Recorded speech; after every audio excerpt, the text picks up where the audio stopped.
דעת ותורה, שאלות התמודדויות ולבטים באספקלריית היהדות. יוסף הצדיק מתגלה במלוא גדולתו בכמה נושאים. בכל היהדות מגדירים את יוסף הצדיק בגלל העמידה שלו בגבורה עילאית כנגד הפיתויים של אשת פוטיפר. אבל יש לו עוד מימד שמתגלה צדקותו של יוסף אבינו, זכותו תגן עלינו. ההתייחסות שלו לאחיו, כאשר הוא מתגלה לאחיו, ואז כל האחים מתגלים בקלוקלות שלהם, במעשה הרע שהם עשו. ואז הוא מתחיל לפייס אותם. ואז הוא אומר להם, לא, תנוח דעתכם. טוב, תרגעו. לא אתם מכרתם אותי הנה, כי השם. אור החיים הקדוש מסביר, משל לאדם שרצה להשקות את חברו כוס רעל, ונתן לו כוס יין, והוא נהנה מהיין. גם אתם רציתם לעשות לי כוס רעל, אבל בפועל נתתם לי כוס יין. אז אני רגוע, קיבלתי כוס יין. ואנחנו עומדים ושואלים, האם הדברים נכונים? רגע, מה זה כוס יין? זרקתם את יוסף לתוך בור מלא נחשים ועקרבים. בגמרא בסרט יבמות כתוב שאדם שראו אותו נכנס לתוך בור של נחשים ועקרבים, חזקה שמת. ידעתם שהוא ימות. התכוונתם להמית אותו. יותר מזה, לא רק שהתכוונתם להמית אותו, גם זרקתם אותו לתוך בור של נחשים ועקרבים. לאחר מכן הרימו אותו מהבור, ומכרו אותו לתוך מדנים וישמעאלים, שלוקחים אותו למצרים. ידעתם שהוא מגיע למצרים. ובמצרים הוא הופך להיות עבד. מכרתם אותו לעבד במצרים. הוא נתקל בעבירות הכי חמורות שיש בנושא של העריות, והוא עומד בהם בגבורה. ולאחר מכן הוא נמצא בבית הסוהר כמה שנים טובות. אז זה נקרא כוס יין? מה, באמת, יוסף, לא עברת שאת איסורים גדולה מאוד בגלל הקנאה של אחיך? אז מה אתה אומר להם כוס יין? יותר מזה. תראו מה כתוב בפסוק. אומר להם יוסף, והנה עיניכם רואות ועיני אחי בנימין, כפי המדבר עליכם. מה הוא הכניס פה את בנימין? מה זה כפי המדבר עליכם? אומר רש"י, השווה את כולם יחד, לומר, שכשם שאין לי שנאה על בנימין אחי, שהרי לא היה במחירתי, כך אין בליבי שנאה עליכם. הנה אתם רואים? אתם בעיניי שווים כמו אחי בנימין. כמה אני אוהב את בנימין? כך אני אוהב אתכם. והדברים לא היו מהשפה ולחוץ. הדברים נאמרו כלפי שמיה, והקדוש ברוך הוא מעיד, וזה כתוב בתורה. כלומר, דברים כהווייתם. אכן, אין לו אפילו מינימום קורטוב כלשהו של כעס והקפדה על אחיו. באמת? איך זה יכול להיות? הרי זה לא נתפס. מישהו אחר, פסיכולוג היה אומר, אתה מרמה, אתה משקר. אי אפשר שלא לכעוס. אי אפשר שלא להקפיד. מה קורה כאן? איך אפשר להעלים עין? ועוד, איך אפשר לבוא ולומר, נתתם לי כוס יין. איזה יין? כל השנים האלה שהייתי במצרים, זה יין? שאתה כוס תרעלה, ולא כוס יין. איך אפשר להבין זאת? מצינו דבר דומה אצל רבי עקיבא. הגמרא מספרת על רבי עקיבא, גמרא במסכת סנהדרין דף ק"א, כשחלה רבי אליעזר, נכנסו תלמידיו לבקרו. אמר להם, חמה עזה יש בעולם, או חמה עזה יש גורסים. התחילו הם בוכים, ורבי עקיבא משחק. כלומר, רבי אליעזר התבטא, שהוא מאוד סובל, יש לו איסורים קשים. כששמעו תלמידיו את רבנו הגדול, רבי אליעזר, רבן של כל בני הגולה, מתייסר, התחילו לבכות. אבל רבי עקיבא פורץ בצחוק. ממש חוסר טקט משווה. בן אדם מתייסר ואתה צוחק? אמרו לו, למה אתה משחק? אמר להם, וכי מפני מה אתם בוכים? אמרו לו, אפשר ספר תורה שרוי בצער ולא נבכה? אמר להם, לכן אני משחק. כל זמן שאני רואה רבי שאין יינו מחמיץ ואין פשטנו לוקה, ואין שמנו מבאיש, ואין דובשנו מדביש. אמרתי, שמא חס ושלום קיבל רבי אליעזר הכוונה, עולמו בחייו. ועכשיו שאני רואה רבי בצער, אני שמח. אמר לו, עקיבא, כלום חיסרתי מן התורה כלום? שואל אותו רבי אליעזר, את רבי עקיבא, תלמידי היקר, מה, אתה אומר שאני עבריין? אמר לו, לימדנו רבנו, וכי אין אדם, אין צדיק בארץ, אשר יעשה טוב ולא יהיה חטא. כך הסיפור. אבל באמת, זה ממש לא מובן.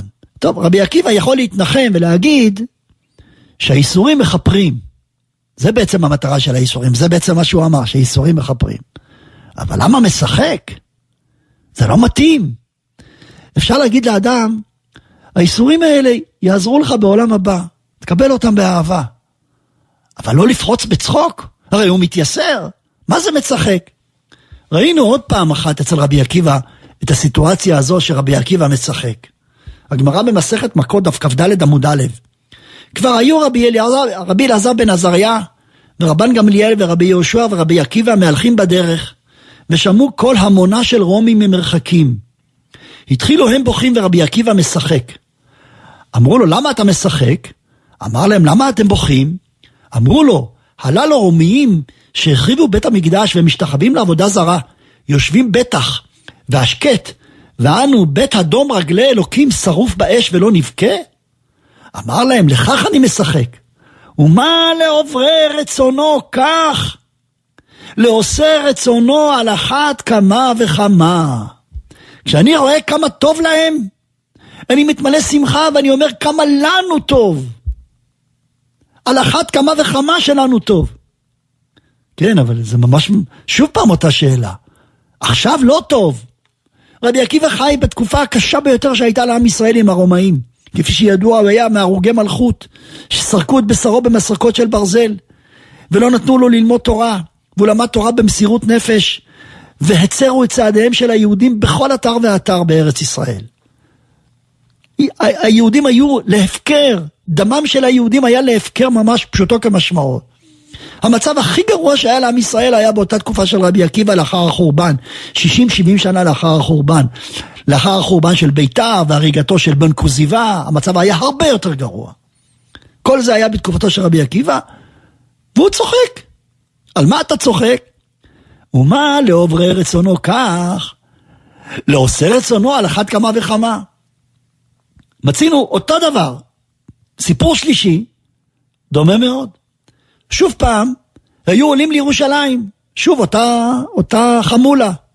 רבן גמליאל, רבי יהושע, רבי אלעזר בן עזריה ורבי עקיבא. כיוון שהגיעו להר הצופים, קראו בגדיהם. כיוון שהגיעו להר הבית, ראו שועל יוצא מבית קודש הקודשים. התחילו הם בוכים, ורבי עקיבא מצחק. אמר להם, למה אתם בוכים?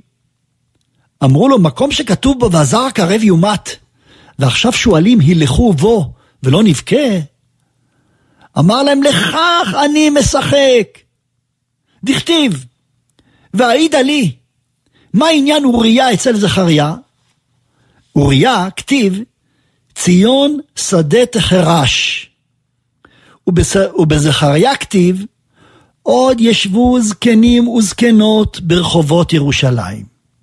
יש נבואה של החורבן, שזה נבואת אוריה, ויש נבואה של הגאולה, שהיא נבואתו של זכריה. עוד ישבו זקנים וזקנות בשערי ירושלים. עד שלא נתקיימה נבואתו של אוריה, הייתי מתיירא שלא תתקיים נבואתו של זכריה.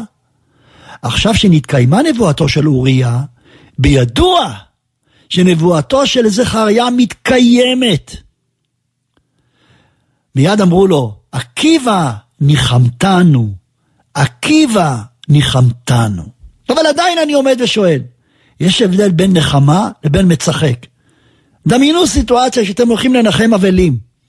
האבל יושב ומבכה את אבלו שנפטר מן העולם בגיל צעיר, שם ישמור ויציל, ולא יהיה צרה על אף אחד. והוא מבכה על האובדן שלו. אנחנו מדברים אל ליבו, ואומרים לו מילות נחמה, כמה הוא חשוב בשמיים והכל. נו, האם מתאים צחוק כאן?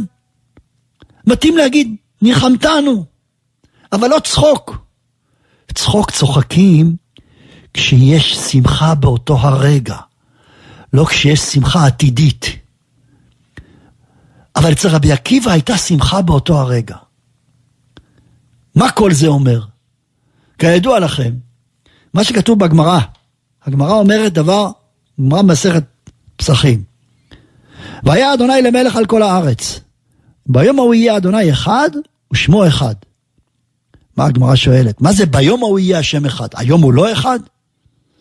אמר רבי יחיא בר חנינא, לא כעולם הזה עולם הבא. עולם הזה על בשורות טובות אומר ברוך הטוב והמיטיב, ועל בשורות רעות אומר ברוך דיין האמת. לעולם הבא כולו הטוב והמיטיב. כך אומרת הגמרא. יהיה זמן בעולם הבא, אנחנו לא יודעים להגדיר מתי זה יהיה, שאז כולנו נחזה את האלוקים, ויחזו את האלוקים ויאכלו וישתו, כמו שאמרו על נדב ואביהו.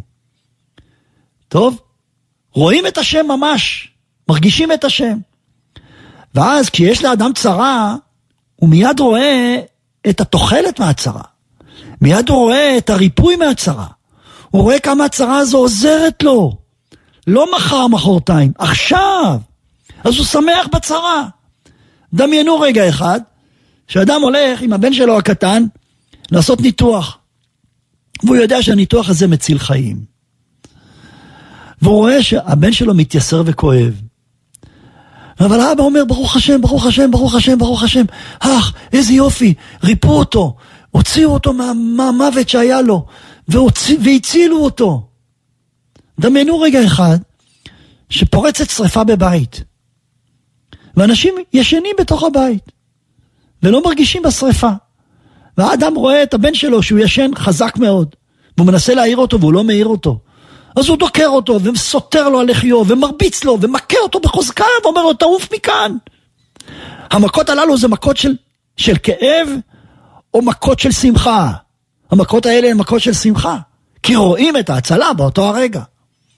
אבל העולם הזה, העולם הזה זה משהו אחר לגמרי. היום אדם מתייסר, הוא לא רואה שום דבר טוב. הוא יראה את הטוב, אולי בעולם הבא. אולי 50 דורות אחר כך. אנחנו לא רואים את המבט הכולל על העולם. אנחנו רואים מבט מאוד מאוד קטן, דרך חור המנעול. לא רואים יותר מזה. ודרך חור המנעול אנחנו רואים את הכאב. לכן אומרים חז"ל, בעולם הזה, על הדברים הטובים אומר, שחיינו ברוך הטוב והמיטיב. על הדברים הרעים אומר, ברוך דיין האמת. הוא לא יגיד, ברוך הטוב והמיטיב, כי הוא לא רואה שזה טוב, הוא רק בשכל מבין שזה טוב. אבל בעולם הבא, לא רק בשכל נבין שזה טוב, אלא נראה את הטוב. הכל הטוב והמיטיב. זה העולם הבא. רבי עקיבא, היה לו מבט של עולם הבא. רבי עקיבא, כשראה את הכאב והאיסורים שלו, אז הוא ראה מיד את הטוב שבזה. הוא אמר הטוב והמיטיב. כולם מכירים את הסיטואציה שמוזכרת בחז"ל, על ההריגה הטרגית של רבי עקיבא. שהיו סרקים את בשרו במסרקות של ברזל. הוא היה צועק ואומר, שמע ישראל, אדוני אלוהינו, אדוני אחד, ויצא נשמתו באחד. אמרו לו, עד כאן רבנו?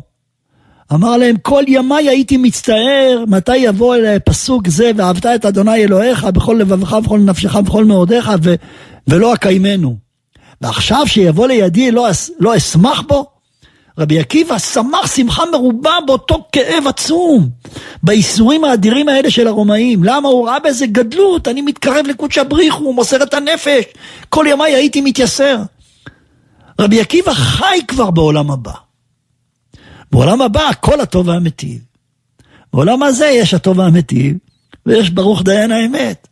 אנחנו מקבלים את הכל באהבה, אבל קשה להתמודד, כאב גדול. כשאנחנו תמהים על יוסף הצדיק, איך הוא היה מסוגל לסלוח לאחיו, התשובה היא יוסף זה רבי עקיבא.